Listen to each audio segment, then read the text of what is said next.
प्रणाम अलैकुम दोस्तों। क्या आप जानते हैं कि बादशाह अकबर भी पढ़े लिखे नहीं थे, लेकिन वो इस बात को जानते भी थे और मानते भी थे कि मैं पढ़ा लिखा नहीं हूं।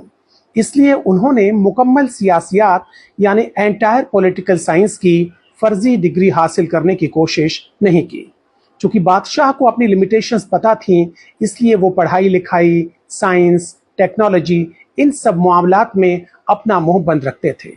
चूंकि बादशाह ने खुद कभी परीक्षा नहीं दी, इसलिए उन्होंने बच्चों को कभी ये नसीहत भी नहीं दी कि गणित के इम्तिहान में कठिन सवाल पहले सॉल्व करने चाहिए, या नाले की गैस से चाय बन सकती है, या बादलों का फायदा उठाकर मुगलिया जहाज रेडार से बच सकते हैं। अपनी अनपढ़ता को छुपाने के लिए बादशाह अकबर ने अपने से भी कम पढ़े लिखे और जाहिलों को अपना वजीर नहीं बनाया, बल्कि असली डिग्री और असली हुनर वाले एक्सपर्ट्स को अपने दरबार में जगह दी। इनमें से 9 सुपर एक्सपर्ट्स को नवरत्न कहा जाता था। ये नवरत्न चूंकि एक्सपर्ट्स थे, इसलिए बादशाह इनसे सलाह लेते थे, सलाह देते नहीं थे, और देते भी तो नवरत्न फालतू की सलाह को एक्स्ट्रा टू ए बी मानकर इग्नोर कर देते थे।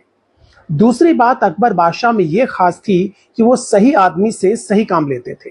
मसलन राजा टोडरमल एडमिनिस्ट्रेशन और रेवेन्यू के एक्सपर्ट थे और तानसेन संगीत के। तो अकबर बादशाह ने कभी तानसेन से ये नहीं कहा कि आप रेवेन्यू संभालिए, राजा टोडरमल गीत गाएंगे। कहने का मतलब ये कि बादशाह अकबर ने हिस्ट्री में एमए करने वाले को रिजर्व बैंक का गवर्नर नहीं बनाया। दूसरी बात, बादशाह अकबर की कैबिनेट में सभी की जिम्मेदारियां तय थीं और जवाबदेही भी। ये नहीं कि रेल का मामला हो तो खेल मंत्री जवाब दें, खेल के मामले में तेल मंत्री बोलें, तेल के मामले में जेल मंत्री बयान दें। बादशाह अकबर के मंत्री अपना अपना काम किया करते थे, खो खो का खेल नहीं खेलते थे।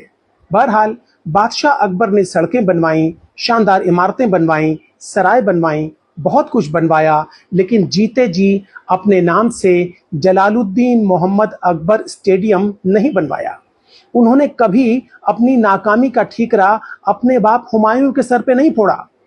अच्छा, अकबर के दरबार में हमारे एक पूर्वज व्यंग्यकार यानी सैटारिस्ट भी थे, आप जानते हैं, उनका नाम था बीरबल।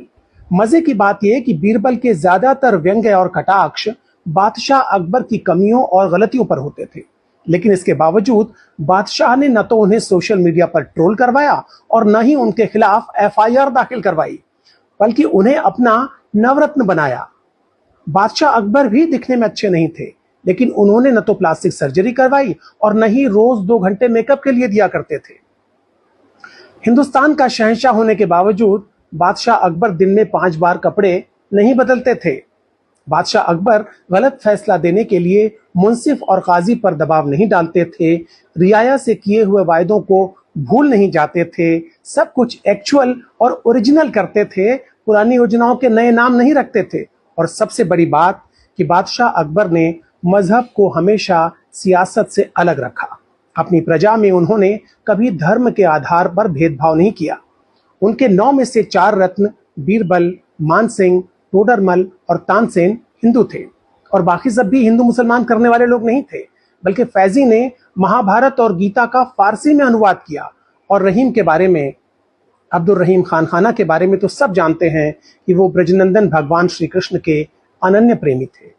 तो इस तरह बादशाह अकबर ने साबित किया कि राजा अनपढ़ होते हुए भी महान हो सकता है, बशर्ते उसका दिल साफ हो और सोच बड़ी हो, बशर्ते राजा झूठा, मक्कार, धोखेबाज और नफरती न हो।